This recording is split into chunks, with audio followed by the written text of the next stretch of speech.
मैंने भौतिक रूप में अपने जीवन काल में लगभग सब कुछ हासिल कर लिया, एक अच्छा कैरियर, पैसा, स्थिरता, समाज में सम्मान, फिर भी एक खालीपन सा है। क्या मुझे भी भगवत प्राप्ति हो सकती है? क्योंकि मैंने मन ही मन ये निष्कर्ष निकाल लिया है कि इस जीवन में मेरे लिए भगवत प्राप्ति संभव नहीं है। मेरा स्वभाव ऐसा है कि चीजों को अच्छी तरह से समझता हूँ, निर्णय भावनाओं से नहीं पहले तो ये धारणा हटाओ, नहीं कभी नहीं होगी भगवत प्राप्ति। हमें ये सोचना मैं भगवत प्राप्ति के योग्य नहीं हूँ, लेकिन भगवान की कृपा से मुझे भी भगवत प्राप्ति हो सके। अगर मैं पतित हूँ तो भगवान का नाम पतित पावन है, मैं दीन हूं तो भगवान दीनानाथ है, मैं कितना भी नीच हूं तो सर्वश्रेष्ठ है, मैं अनाथ हूं तो नाथों के स्वामी है। हमारा भगवान का संबंध है। मैं भगवान के योग्य नहीं हूं, लेकिन भगवान को प्राप्त कर सकता हूं क्योंकि भगवान का अंश हूं।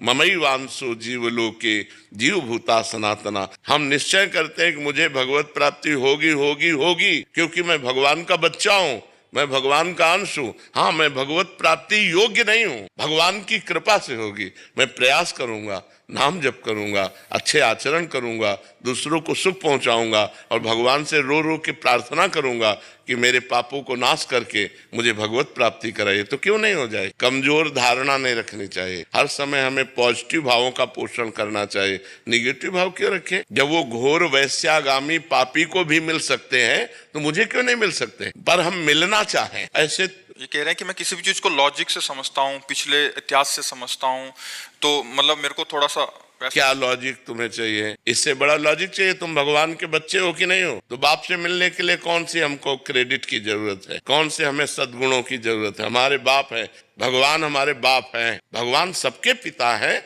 क्योंकि हम सब उनके बच्चे हैं। तो हम क्यों नहीं भगवान से मिल सकते? हम नीच हैं तो उन्हीं की माया में तो नीच बने। अगर हम गिरे हुए व्यक्ति हैं, बहुत दूषित हैं, तो उन्हीं की माया से, अपने बाप की माया से तो गिरे हुए हैं। हम क्यों नहीं मिल सकते? हमारा दावा है। हमारे प्रभु, जैसे प्रभु गीता में कहते हैं ममैवांशो, तू मेरा अंश है, ऐसे हम ठसक से कहते हैं कि भगवान मेरे हैं। क्यों नहीं मिलेंगे? लॉजिक हमारा बनता है कि नहीं बनता? क्यों? ये लॉजिक से अलग है। महाराज, मुझे लगता है कि इस जन्म में नहीं हो पाएगा, हमको 1000 जन्म लेना पड़ेगा। तो क्या फायदा? तो 1000 जन्म ही लेना पड़ेगा तुम्हें हम पक्का कह रहे हैं, 1000 जन्म लेना पड़ेगा। हम इसी जन्म में प्राप्त करेंगे। भगवान के लिए ऐसा क्यों नहीं सोचता? मनुष्य जन्म 1000 जन्म ही मुझे मिलेंगे, बार बार गारंटी है? बहुत दुर्लभ है मनुष्य शरीर, एक बार मिला है। अब अगली बार हम सुअर कुत्ता बनेंगे, क्या बनेंगे, क्या भरोसा? उसमें हम भजन कर लेंगे। अरे हम इसी जन्म में भगवत प्राप्ति करेंगे। जैसे तुमने प्रयास किया विदेश में रहकर, सफलताएं प्राप्त की, ऐसे ही ये सफलता के लिए सोचो। मैं हर समय राम राम जपूंगा, कृष्ण कृष्ण जपूंगा, राधा राधा जपूंगा और मेरी श्वास छूट गई तो मुझे भगवत प्राप्ति हो जाएगी। निराश क्यों होते हो? निराश नहीं होना, उदास नहीं होना, हताश नहीं होना। भगवान हमारे कोई गैर थोड़ी है। देखो, हमको एक सिद्ध संत ने बताया था। हम उस समय 16-17 वर्ष की अवस्था के थे। हम बचपन से घर से निकले, 13 वर्ष की अवस्था से। उनका नाम सिद्ध बाल योगी था। वो गंगा किनारे ही रेती पे रहते थे। तो जब उनसे मिले, रात्रि में मिलने का अवसर मिला, तो उन्होंने पहली बात कही, हमने अपनी डायरी में लिख रखी थी कि बेटा, जो बनना है वो सोचो, जैसा बनना है वैसा सोचो, जैसा सोचोगे वैसा बन जाओगे। बस हम संतों की बात पकड़े थे, बड़े बड़े महापुरुषों की बातों को डायरी में अपने लिख लेते। तो बार बार रोज पाठ की तरह, जैसा बनना है वैसा सोचो, जैसा सोचोगे वैसा बन जाओगे। तो जैसे तुमने सोच लिया 1000 जन्म में भगवत प्राप्ति नहीं होगी, गारंटी देता हूं नहीं होगी। अगर सोच लिया कि इसी जन्म में होगी, तो हम कहते हैं बहुत बहुत एक जन्म और खसक जाएगा। लेकिन हमारा नियम प्रण, वो हमको एक जन्म में बहुत, मान लो हमसे चूक हो गई तो अगले जन्म में पक्का मनुष्य बनेंगे और भगवत प्राप्ति हो जाएगी। हम लंबा क्यों खींचे? लंबा क्यों खींचे कि 1000 जन्म 1000 जन्म हमको मनुष्य शरीर मिलेगा? गारंटी कौन है? कोई गारंटी दे सकता है? पता नहीं नाली का कीड़ा बने, पता नहीं क्या बने, क्या ना बने। ऐसी बातें नहीं सोचते। पॉजिटिव सोचो, निगेटिव मत सोचो। भगवान हमारे अंशी हैं, हमारे पिता हैं, हमारे स्वामी। वो मिलेंगे क्यों नहीं यार? कोई गैर है क्या? भगवान को यही तो हम माया का प्रभाव बन गया कि स्त्री पुत्र परिवार शरीर अपना लगता है, भगवान पराये लगते हैं।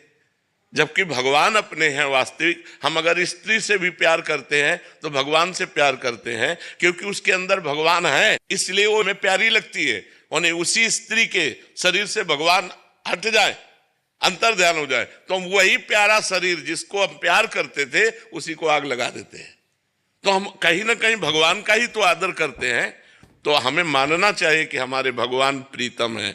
ठीक है, निगेटिव भाव नहीं रखते। महाराज जी, एक प्रश्न था महाराज जी। जिस समय ऐसा कष्टपूर्ण बाहरी व्यवहार में महाराज जी आपका जीवन था, महाराज जी उस समय भी तो आप भजन करते थे। हाँ, तो उस समय ज्यादा करते थे। उस समय ज्यादा इसलिए करते थे, अब जैसे सुबह से हम लगे तुम्हें समझाने में, उस समय समझाने उस समय केवल भजन था, किसी से मिलना जुलना नहीं, किसी से बातचीत नहीं, रात दिन भजन था। अब तो भजन का विभाग भी हो गया कि भाई 2 घंटे एकांतिक होगा, ये होगा वो होगा। उस समय कोई विभाग नहीं था, केवल भजन था। ना भोजन की व्यवस्था है, ना रहने की व्यवस्था है, रात दिन गंगा किनारे भगवान के भजन में लगे। उस समय भगवान ने ऐसा विधान क्यों नहीं किया आपके लिए? हाँ, भगवान ने उस समय विधान इसलिए नहीं किया कि जब मटकी पक्की हो जाए और फिर पानी डालो तो पानी ठंडा करके पिला देगी, और अगर कच्ची मटकी में पानी डाल दिया तो फैल जाएगी। उस समय कच्ची मटकी थे, अगर ये सुविधा दे देते तो फैल जाते। अब भगवान की कृपा से इस सुविधा का कोई फर्क नहीं है। जो हमारा लक्ष्य है वो हमारे साथ है। ये माया का जो प्रवाह है वो हमारे चित्त को आकर्षित नहीं कर सकता, क्योंकि इष्ट गुरु कृपा से मटकी पक्की हो गई है। तो भगवान ने ऐसी कृपा की कि बिल्कुल संभाल करके ऐसे लाए, और जब ये दिया तब भोगने लायक नहीं रखा। देखो कितने चतुर खिलाड़ी हैं, वो बड़े खिलाड़ी है, वो बड़े कृपालु है, कैसे जीव को बचाते थे। इसलिए भगवान ने उस समय नहीं दिया कि उस समय मटकी कच्ची थी। अगर विषय रूपी पानी डाल दिया जाता तो फैल सकती थी। आज मटकी पक्की कर दी और फिर उसमें भर दिया, तो अब वो ठंडा जल दूसरों को सुख प्रदान कर रहा है। मटकी स्वयं सुरक्षित है और दूसरों की प्यास बुझा रही है। इसलिए ऐसा भगवान ने किया। महाराज जी आपको लगता नहीं कि अब ठीक होते, स्वस्थ होते तो हम अच्छे से इन इच्छाओं का सबका नाश हो जाता है। भजन का यही फल होता है। जब आनंद मिलता है, भगवदानंद, तो ये सब गंदी बातें, सब संसार के सुख, ये सब अच्छे नहीं लगते, अपने आप अच्छे नहीं लगते।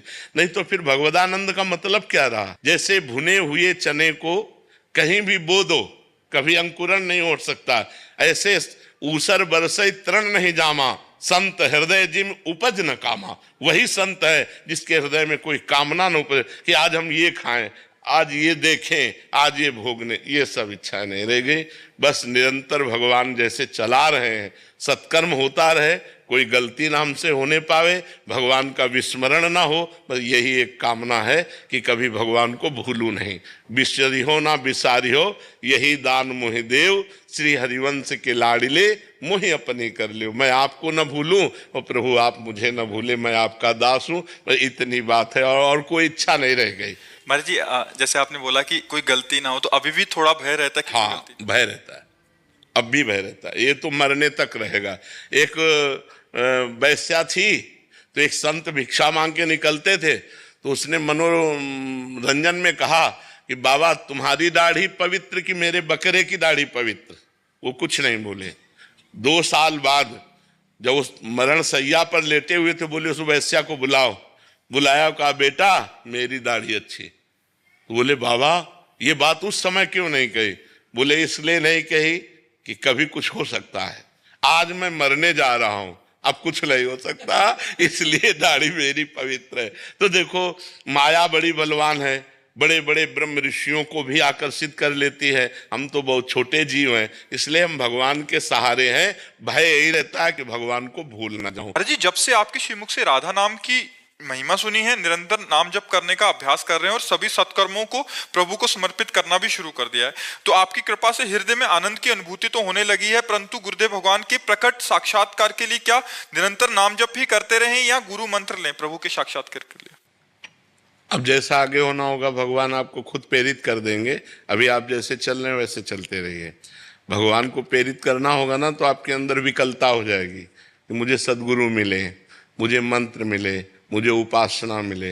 अभी जैसे चल रहे हो आप वैसे चलते रहिए। गुरुदेव शाम सदाशिव से शुरू हुआ था ये सफर, और राधा नाम ने अपने आप ही, हाँ, भगवान शिव की कृपा से ही यात्रा राधा रानी तक पहुंचती है।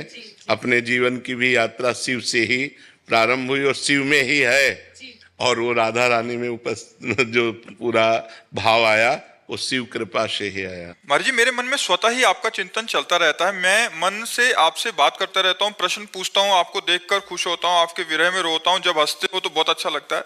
महाराज जी आपका प्रश्न है कि मुझे कोई अन्य साधना नहीं आती, ना ही मेरे मन में कुछ बहुत अच्छा पाने की लालसा है। मुझे तो भगवत प्राप्ति के बारे में भी जानकारी नहीं थी। आपको जानने से पहले इस जीव को बहुत गलत आचरण किए। महाराज जी, मैं निरंतर नाम जप करने का प्रयास करता हूँ, मुझे सिर्फ आप चाहिए, क्या मुझे नाम जप से आपकी प्राप्ति हो सकती है? भाई हम तो ऐसे ही प्राप्त है, नाम जप की क्या जरूरत।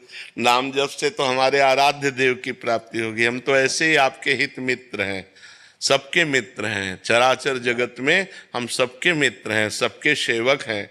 हमारे स्वामी की प्राप्ति की याचना करो, हमारे प्रभु की प्राप्ति की याचना करो। और हमारा स्वरूप वही है। ये जो पार्थिव स्वरूप है ये नाशवान है, ये आज है कल नहीं रहेगा।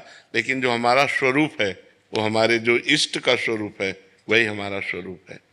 जो प्रिया प्रीतम है वही हमारा स्वरूप है, वही हमारी आत्मा है, वही हमारे प्राण है। तो अगर वास्तविक हमसे मिलना है तो प्रिया प्रीतम से मिलना है, प्रिया प्रीतम से मिलना ही हमसे मिलना है। समझ पा रहे हैं आप?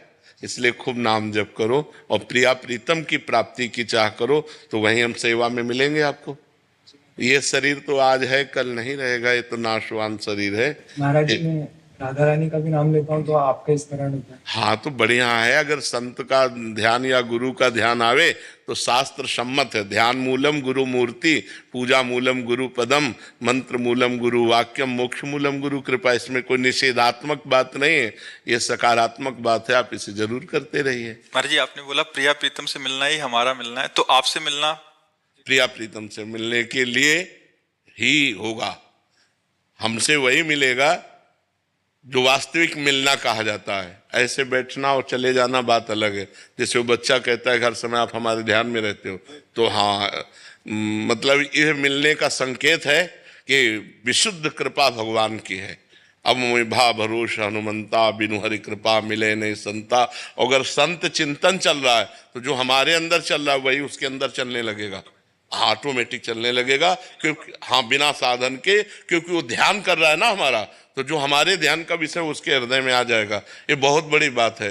किसी संत का निरंतर ध्यान रहना, उसका चिंतन रहना, मतलब उसके हृदय का पूरा सिस्टम अपने हृदय में जागृत कर लेना है। ये तो कोई कर ही नहीं पाता ना। संत के प्रति इतनी बढ़िया भाववृत्ति कहाँ बन पाती है कि हमारा समय किसी संत सदगुरुदेव के चिंतन में रहे कि हमारे इष्ट तो यही हैं, गुरुर ब्रह्मा गुरुर विष्णु गुरुदेव महेश्वरा, गुरु साक्षात परब्रह्म तस्मै श्री गुरुवे नमः। मैं अपने परब्रह्म का चिंतन करता हूँ, मुझे किसी और परब्रह्म की जरूरत नहीं।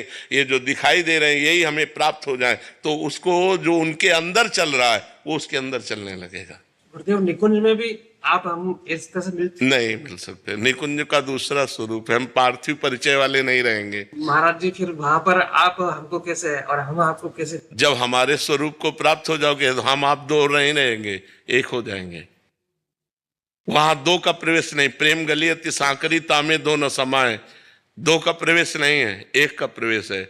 आप गुरु स्वरूप हो जाएंगे। जैसे भृंगी कीड़ा दूसरे कीड़े को लाकर अपने छेद में बंद करता है और फिर उसे अपना चिंतन कराता है, तो बिना शरीर त्यागे वो भृंगी बन जाता है। ऐसे ही संत, आप उस शरीर चाहें सब कीन्हा, जो संत का आश्रय ले लिया मन वचन कर्म से, वो वही बन गया जो वो थे। और तो जब निकुंज में प्रवेश होगा तो हम तुम एक ही होंगे, दो नहीं होंगे। हमारा तुम्हारा स्वरूप एक होगा, हमारा तुम्हारा मन एक होगा, हमारा तुम्हारा चिंतन एक होगा। समझ पा रहे जी? वहां मैं और तू नहीं है, एक है। सवाल हल होगा एक आने पर, चाहे भक्ति से हल करो चाहे ज्ञान से हल करो। ज्ञान में एको ब्रह्म द्वितीयो नास्ति, और भक्ति में ब्रह्म नहीं, माया नहीं, नहीं जीव नहीं काल, अपनी ही सुदिना रहे, एक रहो नंदलाल। एक पे ही सवाल हल होगा। पूरी सृष्टि को एक में ले आओ, सवाल हल हो गया। मोक्ष को प्राप्त हो गए या प्रेम को प्राप्त हो गए। का प्रयास भी कर रहा हूँ महाराज जी। YouTube वीडियो में देखा कि जब साक्षात्कारकर्ता ने पूजनीय देवरा बाबा जी से प्रश्न किया कि आपकी अवस्था ईश्वर लीन है, इसका क्या कारण है, कैसे ये संभव हुआ, क्या क्रियाएं आपने कि ये संभव हुआ, तब देवरा बाबा ने उत्तर दिया, अष्टांग योग मानी ईश्वर में योगी और योगी में ईश्वर, बस यही ईश्वर लीन है, बस इतना ही। और क्रिया तो बताया गया है कि महाराज जी 10 मुद्राओं के बारे में बताया कि 10 मुद्राएं हैं। महाराज जी इनका अर्थ पूछना चाह रहे थे, और आपके द्वारा बताए गए ब्रह्मचर्य के सभी नियमों का ईमानदारी से अनुसरण करना। नाम जप करो, सब योग का अपने आप पूर्ण हो जाएगा। नाम योग ऐसा है, ये कुंडलनी जागृत कर देगा, ये 60 चक्रों का भेदन कर देगा, ये सब कर देगा। नाम जप में लगो, अब ऐसे शरीर नहीं कि अष्टांग योग का पालन कर सके। 3 घंटे सिद्धासन में, 3 घंटे पद्मासन में बैठना, प्राणवायु को सूक्ष्म करना, अब वो सब नहीं रह गया। कलयुगी प्राणी हो। आसन में कभी बैठे हो? आसन जानते हो? किसका प्रश्न है? आसन जानते हो? पद्मासन सिद्धासन सुना, उसके बाद शुरू किया। तो कितने मिनट बैठते हैं? 20-30 मिनट, ज्यादा से ज्यादा एकदम फटने लग जाते हैं पैर। फिर 3 घंटे तब बिना हिले डुले 3 घंटे बैठे, तब आसनों की महिमा जागृत होती है। अभी तो यम नियम, आसन, प्राणायाम, प्रत्याहार, धारणा, ध्यान, समाधि, ये तो अष्टांग योग भैया। नाम जप करो, कलयुग केवल नाम धारा, सुमिर सुमिर नर उतरे पारा। बाबा सिद्ध पुरुष थे अष्टांग योग के। देवराह बाबा अष्टांग योग के सिद्ध पुरुष थे। हम देवराह बाबा न बनना चाहें, हम देवराह बाबा की बात मान लें। तुम एक बात बताएं देवराह बाबा की, देवराह बाबा के श्रीमुख से निकले हुए वाक्य, जैसे 2 लकड़ियों के घर्षण से अग्नि पैदा हो जाती है, ऐसे जबान और राम नाम इसका बार बार घर्षण हो तो दिव्य ज्ञानाग्नि पैदा हो जाएगी। देवराह बाबा के वचन थे कि राम राम राम राम राम राम, तो दिव्य ज्ञानाग्नि पैदा हो, ज्ञान पैदा हो गया और उसी से मोक्ष प्राप्त हो जाता है। नाम जप करो बच्चा, जितना अधिक से अधिक नाम जप करोगे उतने सदगति होगी। कलयुग केवल नाम आधारा, सुमिर सुमिर नर उतरे पारा। महाराज जी, सेवा मार्ग में संग दोष का डर रहता है और भजन मार्ग एकांतिक बहुत कठिन है, तो उसमें क्या? हाँ, सेवा को भगवान में समर्पित करते हुए कंचन, कामिनी, कीर्ति 3 से बच जाए तो फिर सेवा सिद्ध हो जाएगी, नहीं तो भ्रष्ट हो जाता है। जैसे व्यवहार में सेवाएं होती हैं, तो अब यहाँ भी सेवाएं हैं, तो जैसे ये लोग सेवा में हैं तो इनको इतना कस करके रखे हैं कि ये किसी माता बहन की तरफ गंदी दृष्टि से नहीं हेर सकती, और मतलब कभी व्यवहार में अकुशलता नहीं होगी। वो गुरु कृपा से इतना कस के रहे। अब अगर यही स्वतंत्र हो जाएं तो ये भ्रष्ट हो जाएंगे। तो हमें लगता है व्यवहार में यदि हम बच सकते हैं तो अपने ऊपर कुछ कड़े शासन मतलब रखना चाहिए कि जैसे किसी माता बहन से बात करनी है तो किसी को बीच में डाल के, कंचन, कामिनी और कीर्ति, इन तीनों से हमको बचना है। कोई प्रणाम कर रहा है तो साधु वेश को प्रणाम कर रहा है, साधु वेश गुरु जी का है, आचार्य का, हमारा थोड़ी है, तो प्रणाम गुरु और आचार्य को गया। और जो रुपया आता है वो संत सेवा, भगवान के लिए मैं नौकर हूँ, स्वामी नहीं हूँ। जितना मतलब रखना, इसके बाद साधु अपनी स्वतंत्रता में रहे, नहीं तो भ्रष्ट हो जाएगा। क्योंकि आज चरित्रहीनता का बोलबाला है, चरित्रहीनता बढ़ती चली जा रही है। अगर चरित्रहीन हो गया तो फिर क्या रह गया? चरित्रहीनता नहीं होनी चाहिए किसी में भी, साधु में क्या, किसी में भी चरित्रहीनता नहीं होनी चाहिए। अगर चरित्रहीन हो तो पुरुष ही नहीं हो तो भ्रष्ट आदमी है। तो ये चीजें अपने व्यवहार में बहुत बचने की, क्योंकि व्यवहार में हमें सबसे मिलना होता है। अब जैसे सत्संग में है, ऐसे कोई किसी साधु की निंदा करने लगते तो हम फिर उसको डांटते हैं। सत्संग सुनो, सत्संग सुन के निकलो, दूर जाओ, अपने साधन में तुम लगो, साधु को भजन करने दो। वहां जाकर तुम्हें पैर पकड़ने की जरूरत क्या है? वहां जाके तुम्हें एकांत में मिलने की जरूरत क्या है? वहां जाके उसे भ्रष्ट करने की जरूरत क्या है? तुम सत्संग सुनो और दूरी बनाओ, और तुम अपने घर में भजन करो, अपनी कुटिया में भजन करे। जब सत्संग सुनने गए तो केवल सत्संग सुनो, साधु से मतलब नहीं रखना, साधु की वाणी से मतलब रखो, उसकी आज्ञा का पालन करो, कल्याण हो जाएगा। तो अपने को बहुत बच के चलना है। कलयुग है, हर चीज माया परोसेगी, पर अपने को बहुत सावधानी पूर्वक चलना है, तो ही बच सकते, नहीं तो बहुत कठिन है। बहुत गुरुजनों के शासन में रहे, साधु मंडली में रहे, और अगर कहीं एकांतिक ऐसी सेवा हो तो अपने को बचा के रखे। ये हमारा दुर्भाग्य होगा कि अगर हम ऐसे कदम रख देते हैं, बिल्कुल नहीं। और 1 मिनट में गेम बदल जाएगा, 1 मिनट में आप फंस जाएंगे, 1 मिनट में गेम बदल जाता है। इसलिए बहुत जीवन भर इस बात से बिल्कुल ऐसे जीवन भर सतर्क। जैसे मृत्यु को देखने पर आदमी भयभीत होता है ना, ऐसे साधु को साक्षात मृत्यु मूर्तिमान समझना चाहिए स्त्री संभोग के समय में। नहीं, बिल्कुल नहीं। साधु हर बात खूब मौज से खाओ पियो, मस्त घूमो, बस कंचन की याचना मत करो, कामिनी का संग मत होने दो, कीर्ति को स्वीकार मत करो, भगवत प्राप्त घूम रहे हो, जीवित भगवत प्राप्त हो, जीवन मुक्त हो। यही 3 बातें हैं, इन्हीं से बच जाना है।